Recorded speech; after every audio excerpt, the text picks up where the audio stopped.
Good evening, everybody. My name is Christopher White, and I am the host of Broadview Live. And I'm delighted to be bringing you this broadcast with two very special guests. Mary Rowe, President and CEO of the Canadian Urban Institute, and the Reverend Jennifer Henry from the United Church of Canada, who's the Executive Minister for Organizational Development and Strategy. There is no question that we are living in times of enormous change, to say the least, here in Canada, especially in the religious landscape. And that's what we're going to be spending about our hour talking about is the transitional times in which we're in, the challenges we're facing, and most importantly, I think, sort of ways forward for faith communities, for their buildings, and how we can continue to faithfully serve our communities in ways that I think honor our ancestors who built these places to serve those communities. But before we begin, I would just like to start with a land acknowledgement. And I am in the city of Hamilton and in Southern Ontario. And please feel free in the comments section to let us know where you are from and what treaty land on which you are situated. And the city of Hamilton is situated upon the traditional territories of the Erie, Neutral, Huron-Wendat, Haudenosaunee, and Mississaugas. This land is covered by the Dish with One Spoon Wampum Belt Covenant, which was an agreement between the Haudenosaunee and Anishinaabe to share and care for the resources around the Great Lakes. We further acknowledge that this land is covered by the Between the Lakes Purchase of 1792 between the Crown and the Mississaugas of the Credit First Nation. Today, the city of Hamilton is home to many Indigenous people from across Turtle Island, and we recognize that we must continue to do more to learn about the rich history of this land so we can better understand our role as residents, neighbors, partners, and stewards. So now. And I was, just as a quick aside, I just got back this morning at about 3:30 from being north, about 3 hours north of Thunder Bay on a fly-in fishing trip. And the breadth and depth and beauty of this country, and I've been very fortunate to live in other parts and to travel across Canada. It never ceases to astonish me what a beautiful land we have and that we share and that we honor our ancestors, we honor our First Nations people as stewards of this land. So thank you for that. So our first guest today is the Reverend Jennifer Henry, and Jennifer serves as the Executive Minister for Organizational Development and Strategy at the United Church of Canada, leading a unit with departments related to growth, communications, research, and French ministries. For almost 30 years, she was an ecumenical social justice advocate, including serving as Executive Director of Kairos between 2012 and 2020. Jennifer was ordained in the United Church of Canada in 2023. Reverend Jennifer Henry, welcome to Broadview Live. We're delighted that you can join us. A quick comment: you'll see the chat below. Please feel free to uh, enter comments in the chat and any questions you have that we will address later in the broadcast. And Christina will be sort of collating those questions as we go. So Jennifer, you've had a very busy time with General Council, with all of the different challenges and opportunities that are happening across the church right now. So let's get into let's start with the challenges, and then I'd like to talk about sort of opportunities. At General Council, there was a report that stated that there'll be the end of 2035, there's going to be a 65% drop in membership in the United Church, which is frankly a very startling number. Certainly got my attention. At the same time, Julie McConigal of Broadview wrote an article just, I think it was about a week ago, that the percentage of Christians in Canada has now dropped to 42% from 53% in 2021. So obviously, we are seeing tremendous shifts, not just in the United Church, and I think it's important in this conversation to understand that Mhm. it's not just the United Church, but Christianity itself is in the midst of this enormous transition. So, in your view, what's going on, Jennifer? In your view, what are sort of the dynamics that we're facing right now? Well, it's a challenging time because as we can see by statistics like that, the decline is real. It's a real part of our experience, and I think anyone who's in a church community understands that, maybe even viscerally in their bones in terms of the kind of challenge that and grief that they're going through, or the burden of responsibilities that are on the shoulders of less and less people. But I would also say that there's some hidden truths there that sometimes don't come up across the headlines. We know that over 220 churches in the United Church of Canada are growing, net growth. We are also seeing the emerging space of migrant communities. We're looking at over 30 or so connected to some new church plants also in Pacific Mountain. So this is also a part of our story that there are growing churches. We are also aware that when we ask the questions around, and we've done some polling recently, and we ask the questions around, do people believe in God or a higher power? We still have 45% or so folks saying that yes, they do, and that prayer is a regular part of their practice. So we have these kind of juxtapositions, and the question is, how do we as church position ourselves in these times?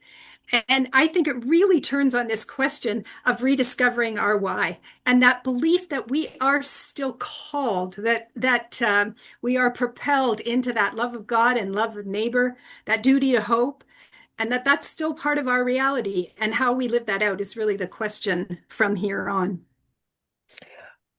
And I think one of the challenges right now for the church is the question of, well, I think there's multiple challenges, is the question of relevance.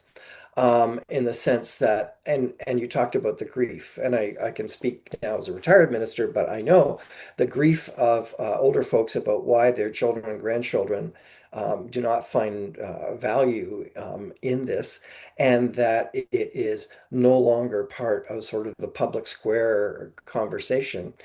And that sort of deep sadness around that, and that's as you know this and yourself, that's a very deep reality that we are facing.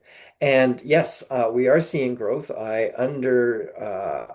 understand that absolutely. I mean, I featured 10 of them, or was it six of, sorry, six of them, anyway, I featured some of those congregations that are experiencing that. And I spoke also with somebody at the Anglican diocese, Janet Marshall, who would be known to some folks, and they've experienced a 24% increase in participation over the past year, which has shocked them.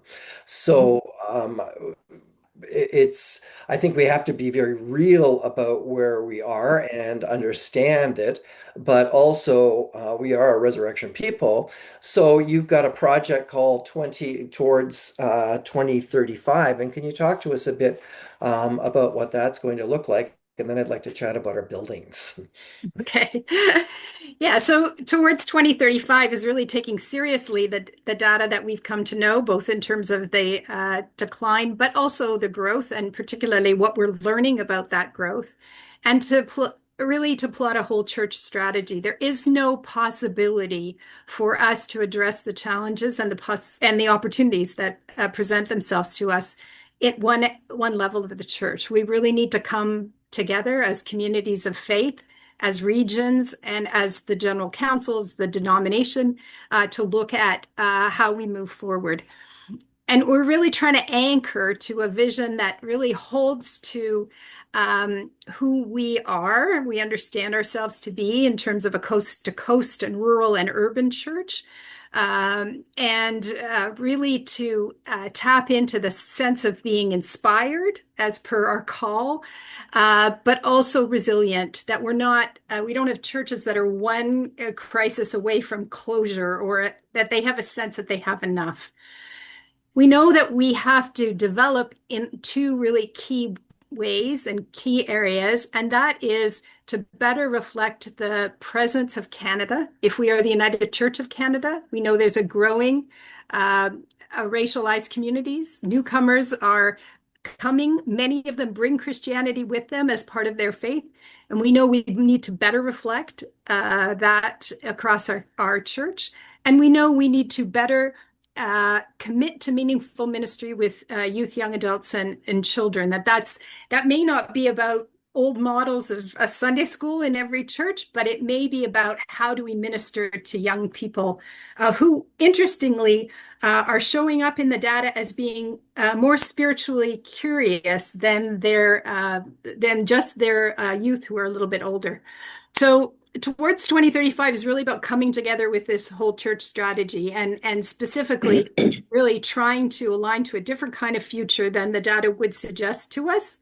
Now, I can talk about a whole bunch of concrete things we can do to get there, but the core piece is us coming together and making a choice to intervene in this future, not just to let it happen to us.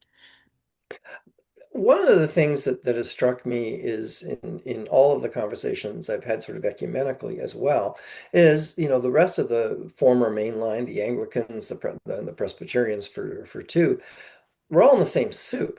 So are we coming to a point where we need to be having some serious conversations with our ecumenical Christian partners who are facing exactly the same challenges? And are we at the point where it's time to have some collective conversations and collective decision making? Because that which unites us, speaking from the perspective of the United Church, is absolutely more than that which separates us, especially now when we are dealing with very great challenges. Yeah, I would say so. I mean, it's interesting, but sometimes it's really challenging for even United Churches to be talking to other United Churches that are near them. We'd like to see ourselves leaning into the connectional part of our ancestry, the Methodist part that brings a sense of connection as complementary to the Congregationalist piece that we have from our history as well, and to really look at how we can collaborate from a strength-based perspective and not just be like a church that's an island. But that conversation, I think, goes also for our ecumenical siblings and other faith communities and other people of conscience, other community partners that we might create. So strength to strength, we're working to preserve places of engagement in values, imagination about the common good, conversations that generate community and across difference. We want to preserve these places for the future, and we need to be in partnerships and collaborations to do so. Particularly, I think, in rural communities where we may lose a Christian presence altogether unless we're in active conversation. So we're trying to get our ducks in a row in the sense that we can understand what's going on so that we can have good conversations with our partners to see about what kind of future possibility there might be if we work together. So what is our understanding, would you say, Jennifer, around our sense of stewardship around place and buildings? We have buildings across this country, some of which are in extremely valuable real estate. And I think for myself, when I look at what's happened to the disposal or disposition rather of those buildings, I am deeply concerned when they become condos. Um, Right. because really, does Toronto need more condos, or any part Yes. of this country. What's our understanding of our stewardship of our buildings, of the space, of their service to the community, and sort of what would you say is our theology? There's a question. Our theology of that as we move forward into this very different world that we're inhabiting. Yeah, I mean, I think buildings are an outward reflection of our ministry, right? And they aren't our be all and end all. We are not our buildings, but the way in which we engage our buildings, the way in which we steward our buildings, the way in which we open our buildings, is an expression of who we are as church. In a recent project, we've even taken another step and kind of invited people to put a picnic table out on their outside of their building to reflect a kind of turning inside outward, so that we can be more connected to the communities that we serve and more visible in those communities, the ministries that we tend to hold inside and sometimes folks are not aware of. So yeah, we have a challenge of buildings. I think Mary will speak to that in the report that's been released. They can be our blessing. They can be a burden. We want to steward those buildings for next generations of ministry, but also for community engagement and community space. Holding on to third space is critically important in our culture and context. And we're looking for new models and new ways to do that. If we have to give up buildings, um, we want that to be for things like purpose-built rental housing, right? And not, as you say, for condominium development in as much as possible. So this is part of the active conversation as we talk about who we are becoming, really that sense of how do buildings play a role. And just one nice example from that's recent, I know you're aware of, we held to a building even when a congregation closed, because we took a big picture view of that community, and we knew some of its needs and who was around, even though there was regrettably the end of that existing congregation. And we've now been able to move a Swahili speaking congregation into that building. Yep. And that means that building will have life and the legacy of that community will be stewarded, and the community will have access. And that's something we hope to do when we take a whole church strategy or a big picture view of who we are and not just a congregation by congregation approach. Great. Thank you. I think that's a quick comment from me before we turn to Mary, is I think that um, right now the churches are sort of being kind of picked off through demographics one by one. And I think that what you're proposing is going to provide a sense of connection as opposed to isolation, which right now I think is an absolutely critical place for the church. So thank you, Jennifer. And I would now like to invite Mary Rowe. Mary Rowe is the president and CEO of the Canadian Urban Institute. She is a leading urban advocate and civil society trailblazer who has worked in cities and with communities across Canada and the United States. She was president of the Canadian platform Ideas That Matter, a convening and publishing program based in the work of renowned urbanist Jane Jacobs, uh, whose book Dark Age Ahead I just pulled out to reread because I'm thinking, boy, was she prescient. Um, anyway, when a mid-career fellowship in the U.S.-based Blue Moon Fund led her to New Orleans. There, she worked with national philanthropy, governments, and community activists to support rebuilding through micro investments and neighborhood projects for 7 years in the aftermath of Hurricane Katrina. Prior to joining the Canadian Urban Institute as president and CEO, she's lived in New York City, served as executive vice president of the Municipal Art Society, one of America's oldest civic advocacy organizations focused on the built environment. She has been a frequent contributor to national and international city building programs, including UN Habitat and the World Urban Forum. She brings an extensive international network of practitioners from government, industry, community activism, and civic building professions to strengthen the Canadian Urban Institute under her leadership. Mary, welcome. Thank you so much for taking time out of your busy travels. And I know you're in Vancouver right now and joining us here on Broadview Live. Thank you for being part of our conversation. You know what you've omitted? It's not in my secular bio, which is rather tedious that you had to read that whole damn thing. But the important credential here is that I am a PK. In fact, Oh, I am a what am I? I'm a PGK. Both my father and my grandfather were ordained. There you go, in the Anglican Church.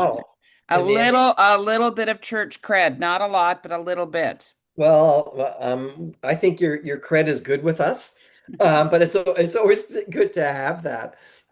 So you just issued a report, Sacred Spaces and Civic Value, and you pointed out that 27,000 Mhm, faith buildings are looking at closing in the next decade, mhm. which is a huge number of buildings. Well, it's actually a chunk of them, not all 27,000, 9,000. But I think, do you go by Christopher or Chris? Which do you prefer? Christopher, Christopher. Christopher, Your mother would want to make sure I say Christopher. you Um, would. Absolutely, I get it. I here's my challenge with this conversation, and I'm just looking on the attendance list to see if any of these folks I know, and I don't think I know any of you, but thank you for coming and taking some time in your evening. Here's a comment I want to make. I mean, I'm in a secular gig. I run the Urban Institute, it's a charity. Um, Not a faith-based organization, but I'm a faith-based person. I am in part of a Christian community myself. As I say, I was raised in that tradition, and I have had my own journey, my own faith journey. But here's what I have got to say, and I appreciate Jennifer's candor about what's going on in the other church and yours, Christopher, that you've invested all your energy and time. But somehow we've got to not make this about us. And I think that is the challenge here. And I have experienced this in the Anglican Church myself, that there's so much time consumed with what is happening to our church, our church, our church. A lot of energy is consumed by that. And I appreciate the comment about it being sad, and that and I can see from the demographic here, I can't see everybody, but I have a general gist that all of us are of a certain age or older. And there is sadness about this. I appreciate that. We all have memories and we were raised in a certain way, but we've got to somehow have a conversation that's not about us. And it's not about us. It's actually about the communities in which us is located. That's the point that we're making in this report, is that there's a function that Christian communities and Christian mission has played for decades and decades and decades and decades and decades in communities of every size in Canada and around the world. And the need of those communities is evolving and changing. And we as worshipers attached to a Christian tradition have filled all sorts of gaps and needs, and we've just reacted responsively to what our neighbors needed. And I think that's the calling now. And that's what we're saying. Secular organizations, secular report, sacred spaces. This discussion is happening not just in Canada, it's happening across the United States. I'm going to San Francisco in September to talk to the Urban Land Institute. These are developers, hardcore developer people who've asked me to come and talk about what they're calling spiritual brownfields. Anybody that's an engineer knows that a brownfield is a site that's undeveloped. And so now they're calling them spiritual brownfields. But they're coming at it from a what does the community need? Communities of all sizes. CUI has a focus on main streets and downtowns.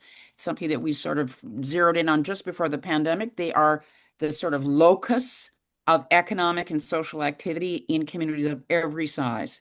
Every community, whether you've got 400 people there or 4 million, you can pretty much ask anybody, where's your main street? Where's your downtown? They'll tell you. And it might just be a four corners, might just be a single block, but you can almost guarantee that on it is a church, or maybe two, or sometimes all four corners are a church. So, how we can, and I want to say this with great love and respect to my fellow churchgoers, how we can make this not about whether our faith is in trouble or whether the denomination is struggling, or how do we make this about the vocation that we all believe that our faith is inspired by, which is to care for our neighbor, I'm interested when I think about how Jesus' commandment, I don't often have an environment where I can speak this way, but I am with you guys. Um, Jesus' commandment was to love our neighbor. It wasn't love our friend. It's Christianity is fundamentally place-based. And you have all these great assets that have been invested in for decades and decades, beautiful buildings, beautiful spaces.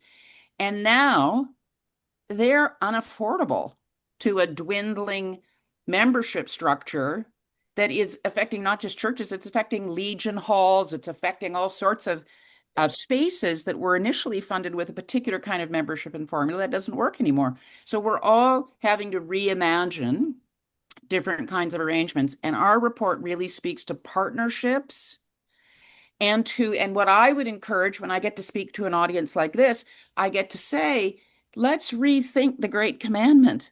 Let's rethink how you define hospitality, and let's rethink with courage what neighborliness can look like now. And if we could just let go of some of our own grief, it's hard, I know. And but I think it verges into sentimentality that we want it to be like it was. And none of us can do that, you know. You don't there's all sorts of aspects of life that aren't like what they were. And so we evolve together with it. And you have this enormous set of assets. How can we actually develop them with partners in new kinds of ways to fulfill that great commandment? The Great Commission, I think it's called, right? That's great. Well, I think you're making some really important points that we need to embrace. One of the things that struck me were your comments around governance in this report. Yeah. And I think this is a really key thing for us in the church.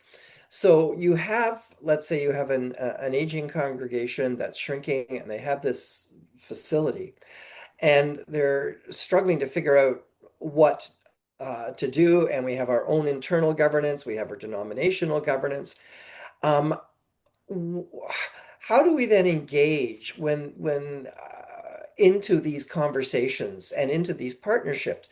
Where can we find the sort of level of expertise that congregations need and may not know where to go for in order to facilitate some conversations and to bring new life in these times of transitions? And you're absolutely right about, it's the Union Hall, it's the Legions, it's all of those sort of traditional centers of community that are in a place of needing to evolve in a very different context and a very different world. So where do we, how do we really generate a national conversation around this so we're not sort of dying off one by one by one, turning it into condos, but rather seeing ourselves as a vital and vibrant place to serve our communities? Hmm. Well, I'm with you about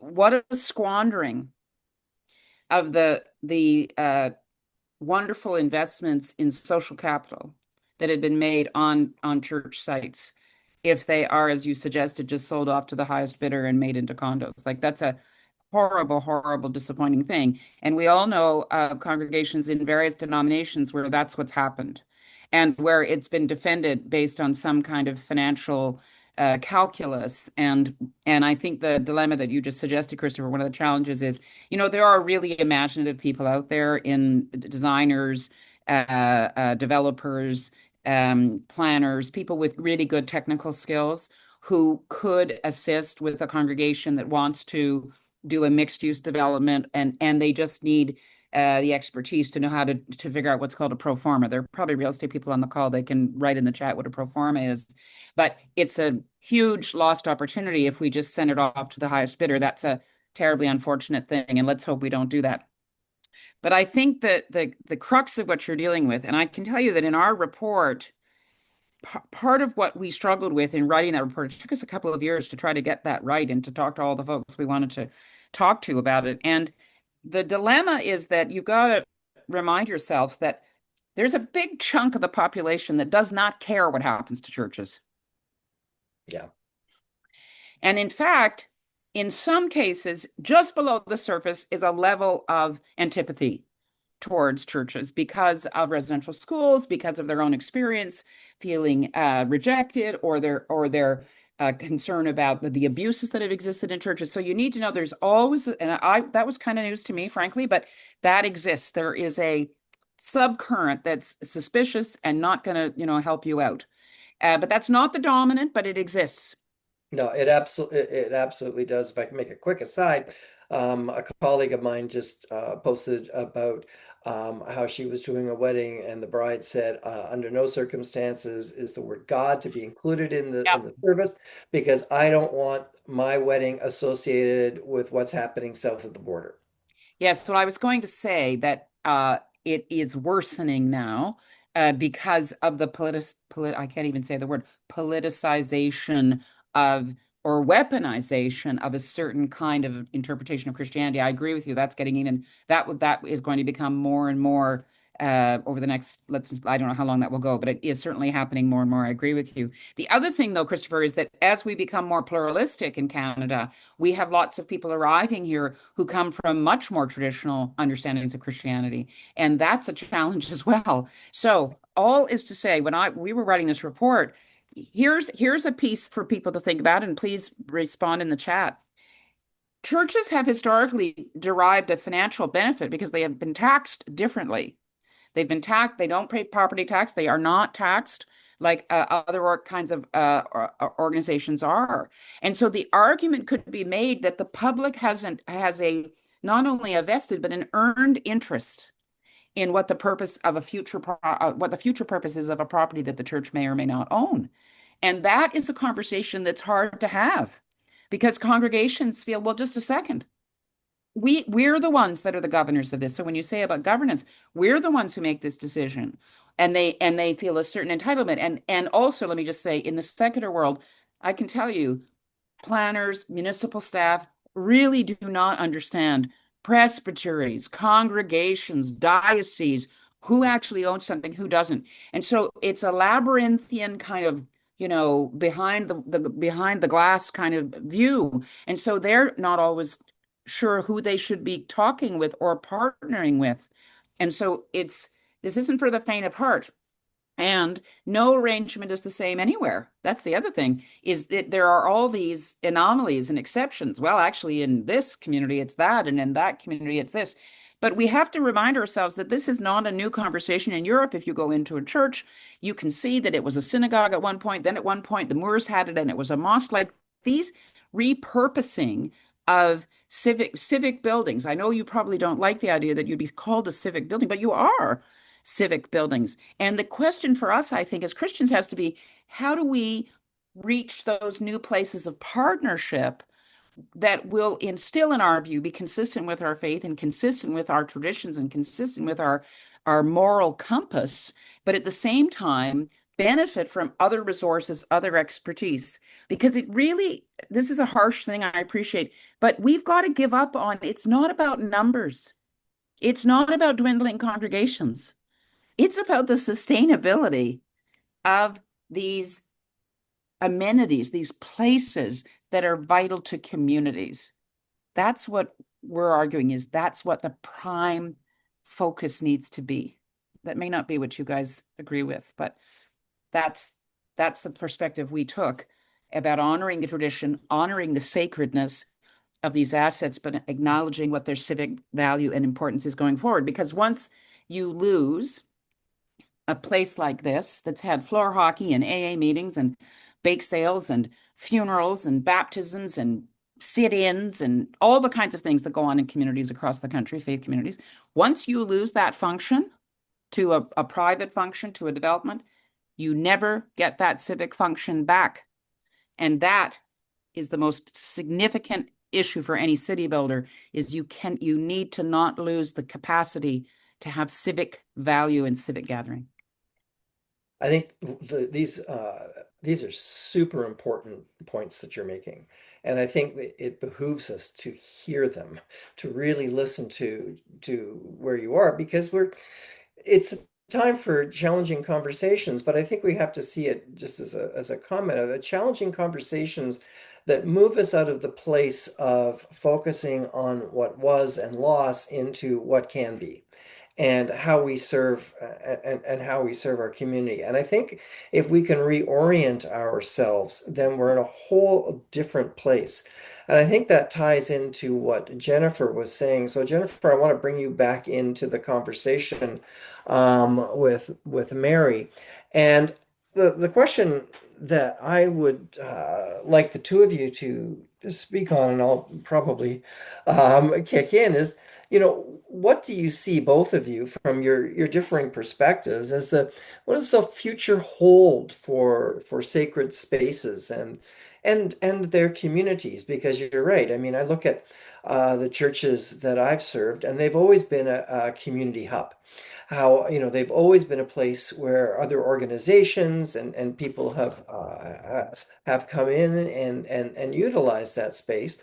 And the churches have offered places that no other organization in a community can do, in terms of its space, in terms of its openness. So looking, into our future, what are you both seeing? And I'd like you to hear that conversation.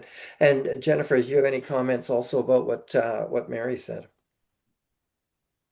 Yeah, I guess I think the most vital thing, and whether it's the truth of the work that we're working on, some of the things revealed in the report, is that the future is still ours to discern and to do something different about. This is not just happening to us, and I guess that's that's really critical, I think. And we talk in faith communities about kind of impossible hope, resurrection hope, and we need to hold to that, but make that active in real choices and decisions in the world. My sense is that we need to do that embedded in the neighborhoods that we live in. And one of the things that we're encouraging people to do is to get to know their neighborhood anew, in the sense that data, find out actually who's here now and who might be here in the future, or the population trends. So we're pulling neighborhood profiles that give a sense of actually the demographics of that neighborhood. And sometimes folks think it's a bit from the past there, but who's here now is critically important to know. So that listening, going and being part of community events where you can hear what's going on, and especially coming alongside racialized communities, youth communities, to hear what's going on.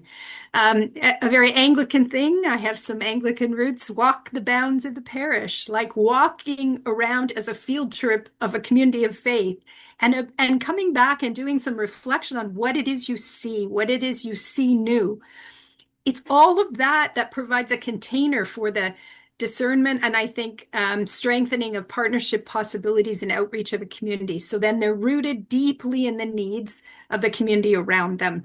And I mean, for us, that means that the love our neighbor is love God and love our neighbor, right? So it means go deep into our why and who we are and our call, and engage and partner and be about the people that we serve in the broader communities. And so that really important piece. And I just to say one other thing, that culture of invitation, that doesn't necessarily mean the same thing as it's meant in the past. It doesn't necessarily mean to worship attendance and membership, although that's still an open door, and we're trying to hold on to Christianity that is very, very different than I think is in the dominant discourse in people's mind. Our place at the table is just one example of living into another version of Christianity. But invitation can also be to shared value conversations, to being a place of volunteering, to being a place of doing advocacy together on social justice issues that matter.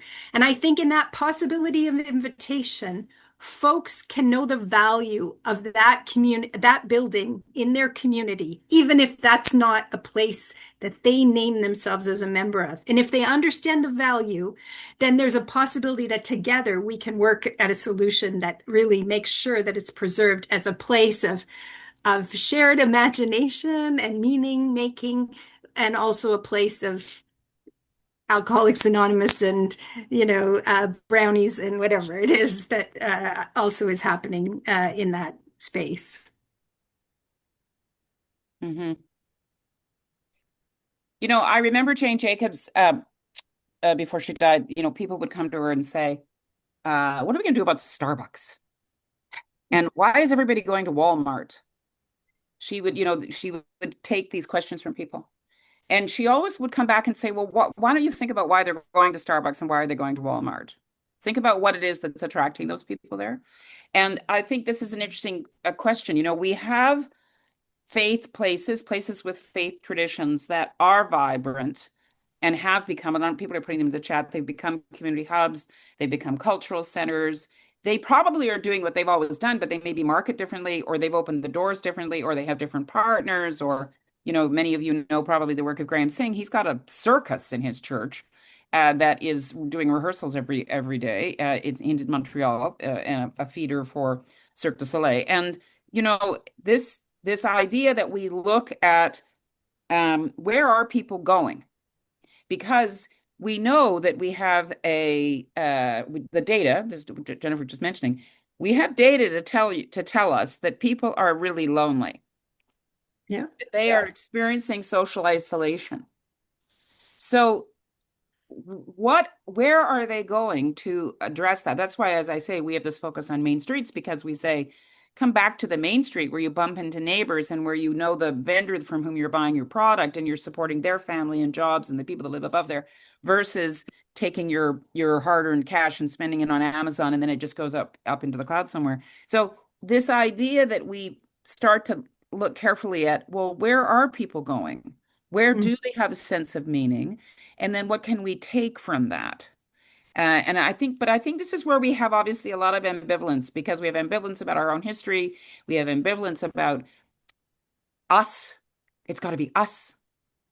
And how can we let go of that and make it a whole different conversation? So that notion of positive deviance, go and look, where are people going and what is it that's happening in those places? So third places have become a thing. I remember it's probably a 40-year-old concept, but now it's talked about much more commonly. Third place, third place, third place. And I think that's the potential we have. Let me say the second thing is, in urban planning talk, we never anymore advocate for a single use ever. We never create a building for only education, or a building only for housing, or a building only for offices. Look at what is happening to offices. Office space is not sustainable by itself. We now have to do multi-purpose, multi-solving. Nothing can ever serve only one purpose. So what does that mean to a faith community? How do you actually make that entity much more adaptive and much more flexible so that it can have many, many, many different purposes? And that's just a sound principle of how we watch communities evolving. And I think that's the opportunity for us here. And how can we get to a place as faith communities where we don't see that as a diminishment, we don't feel threatened by it, we don't see it as a defeat, we don't think we're giving up, we're actually embracing something new and creating new opportunity in the same way that the world is doing that.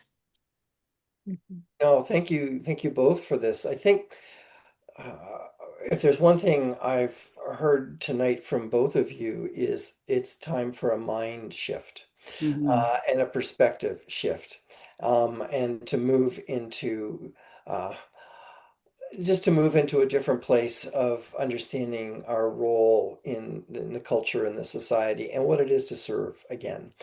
And I think that's really, really important. And I think this is a very important conversation we're having tonight.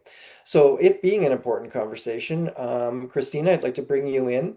Are there questions and comments in the chat that you could sort of tell us about that our guests might want to respond to, Christina? Well, there's actually a lot of great comments in the chat about what other what other churches have been doing. I do have two questions. One is from Hugh. I believe it's to Mary, but I think Jen could also answer if you feel like you want to say something.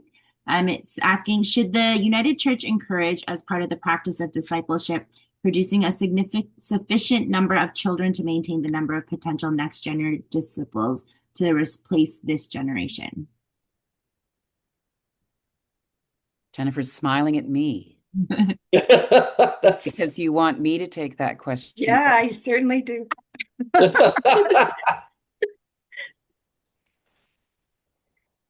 I think that's a terrible idea, Hugh. And I think it's actually counter to what Christian vocation is. It's not actually about reinforcing who we are or controlling who we are.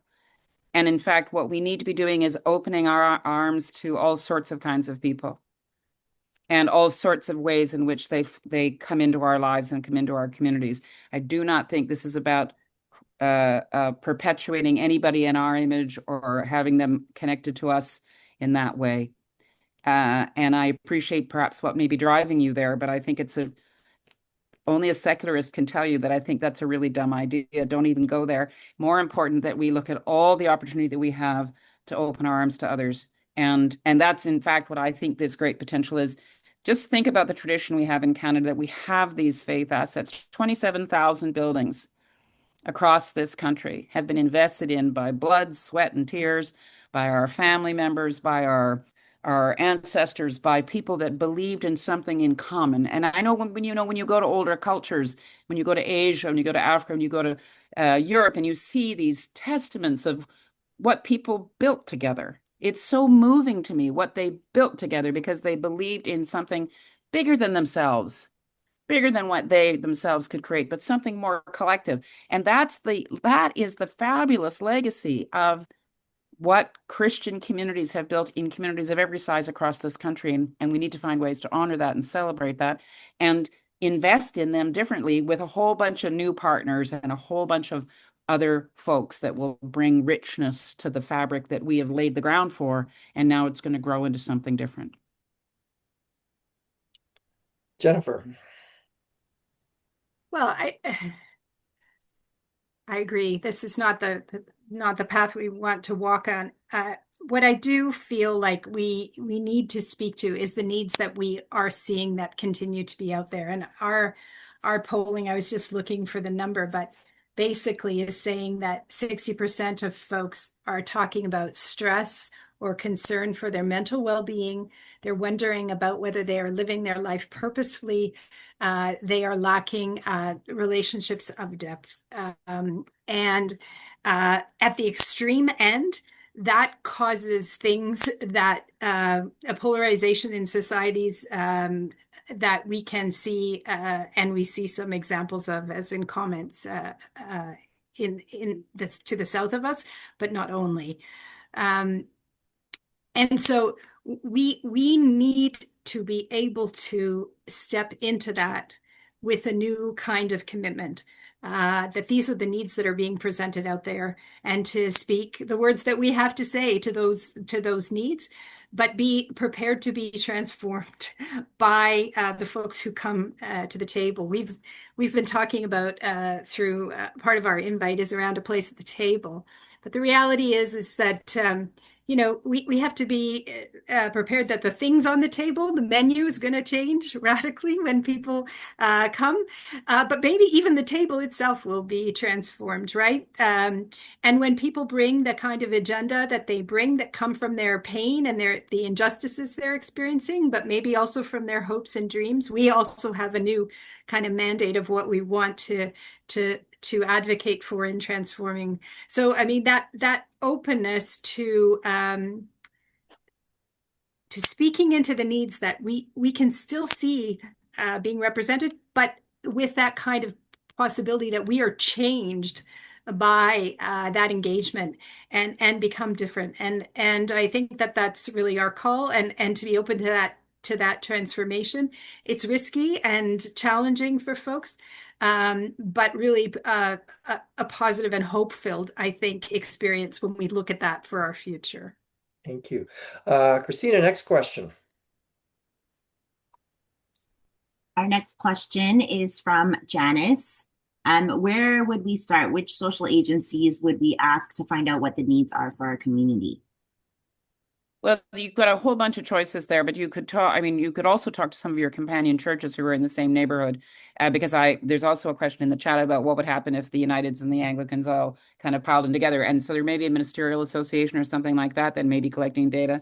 The other option would be to talk to the city and talk to the municipality that you're located in, see if there's a planning office there that's collecting that kind of information. There may also be a United Way or another social service agency that's coordinating different kinds of services. So I think there's probably 3 or 4 locations. The other thing would be to just ask your congregation, because you probably have people in there that are working in one of these capacities and will have a sense. And what I just want to say is there's no one way to do this. And what's really great about the potential here is that you build these things organically. You don't have to suddenly partner with 15 entities and suddenly become, the mall of community service. You can go and just try something with one and see where that leads. Maybe you form some kind of a strategic partnership, try it out, see how it goes, and then build it incrementally based on relationships. This is all very dependent on really productive, constructive two-way relationships, and that takes trust and openness, as Jennifer was just suggesting. We just say that, at least within the United Church, one of the things the growth animators have at their disposal is the capacity to pull demographic data in the particular, so 1 kilometer, 5 kilometers broader around that community, and help people just to have a deep dive into what the picture is right now. And that's something any of the growth animators can do to support your conversation. I also think there's a lot to be said about being present in places and listening. And our sense is that we need to be particularly attentive to where young people are, the kinds of places that they are choosing as community space, and to be prepared to hear what is emerging for them. And there's some real possibilities that can emerge if a need is identified and a community is able to provide support to that particular need. So I think that notion of being, sort of where are the events, and can you show up consistently, not with a big necessarily a banner, but just to be present consistently, to listen and to reflect back on what you're hearing and help that in your discernment as a community of faith as to where you're going to particularly take that next step in terms of outreach. We are sort of not looking for folks to go thin and all over the place, but really to think about how can they go deep in accompaniment of certain communities, and so that the relationships are built, and then the possibilities can emerge. So we want to hold to God's doing a new thing. Can we perceive it, right? And so we need to train our eyes to perceive it and be in the spaces in which the needs emerge, the possibilities emerge, and we can follow from there. Christina, I'd like to try if we can fit one other quick question in. What's out there? The good question here. It says, in the churches that have embraced this sort of partnership, how do they handle pushback from the neighbors? We have neighbors on our block trying to shut down our emergency weather shelter already. Yeah, I'll comment on that because that is true in lots and lots of communities. People are objecting to housing being introduced next to them. There's all sorts of stuff. I think part of what we have to be is, somebody also said, how do you define a neighborhood? And I think that's a sort of self-definition. My view of the neighborhood is how far you can walk. I think if it becomes too far to walk, it's probably not the neighborhood anymore, just saying, but people to have different definitions. But the dilemma too is that sometimes you need to walk a bit further to find people that aren't like you. You might, if you only walk, you might only be in the same socioeconomic group and there might be some homogeneity there that you probably know you want to supplement. So sometimes a little bit further. Maybe it's a bus ride. In terms of dealing with pushback, this is true everywhere and on every issue, whether we're trying to open a new restaurant or a group home, or as I say, take a single family house and turn it into a duplex. And part of what you do is build a sense of empathy across the community to not make it us against them, but some kind of collective understanding with a larger group. And also that you're reasonable about what people's concerns are, fears are, anxieties are, and you make sure that you have open channels to be able to respond so that people are reassured that whatever's going to go on in that space isn't going to encroach on them. And then gradually over time, you build trust, and then you build people, you alleviate people's anxiety about, oh my God, what happens if? And when what happens if doesn't happen, then they eventually forget what they objected to. That's my perspective. What about you, Jennifer? Yeah, I think that makes a lot of sense, and it's speaking to that notion of going deep in relationship that that can weather challenges, right? We talk a little bit about would a community know if our church You're would right. it miss us if we were not there? And we hope that the answer is absolutely, but that folks know and have a sense that they would even stand up for us in that context of when we were not there. But when there's a challenge that comes, like one of those presents itself, that we are able to draw on folks who would help weather that challenge and be champions in the broader community, not necessarily from the church itself, but in the broader community to stand up and say, well, I'm not a member of that, but I think this is vitally important in my community, and I want to say this is key to who we are as a neighborhood. But I was going to just speak of one other piece, which is connection. We need folks to churches to network to each other that are having similar challenges so they can give essentially solidarity, accompaniment, wisdom. What have I learned? And really make sure. I've been thinking lately about, how we have big city mayors network, right? Maybe we need a big city churches network as well Yeah. as we have a rural network, which is vital to rural communities, being able to talk to each other about the challenges and possibilities. But the challenges of urban churches, particularly heritage, downtown, where there's sometimes encampments and other experiences, need to be able to talk to each other, I think, and help discern and maybe give each other some nurture and strengthen their resolve as they take on risky things that are for the betterment of the neighborhood and for those who are most marginalized in that neighborhood. So I think that kind of connection is what we've been trying to talk about, getting out of our individually we can solve it, or we're the only resource that we have, but really looking Mhm. across the whole of the denomination in our case, and in some cases ecumenically to see if you can find companions on the journey. I just want to jump in, Christopher, with the question about money. How are we going to get this paid for? This is the this is the nub of it. What we don't want is for churches to basically pack up and go, become unsustainable financially, and then they just either in a low real estate market, they are neglected and maybe fall apart, and in a high real estate market, they go into a fire sale. You don't want either of those situations. So there are various kinds of financial tools that are being looked at. Social purpose real estate. In the United States, they also have tax increment financing, ways to get generating money from the private sector, from institutional investors, from governments. So that's why you need some good partners to help you, help figure out what are the financial instruments that may be available that will allow you to still feel like you have your say in what's going on with the history of your property, but that you draw on other resources and it cannot all fall to you. It's impossible for you to be able to sustain these For things. sure. Yeah. Yeah. I want to, as we approach the end of our hour, I want to say what a tremendous conversation, and I think a really important conversation that has happened tonight.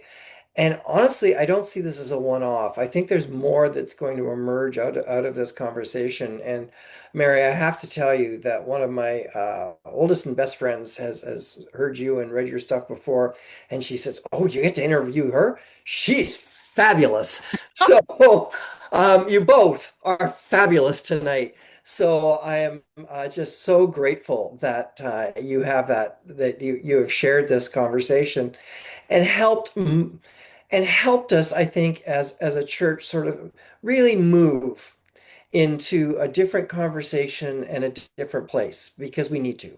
And I think this is where I'm finding a tremendous sense of hope when we have a whole different set of conversations than the ones we've been having for a very, very long time.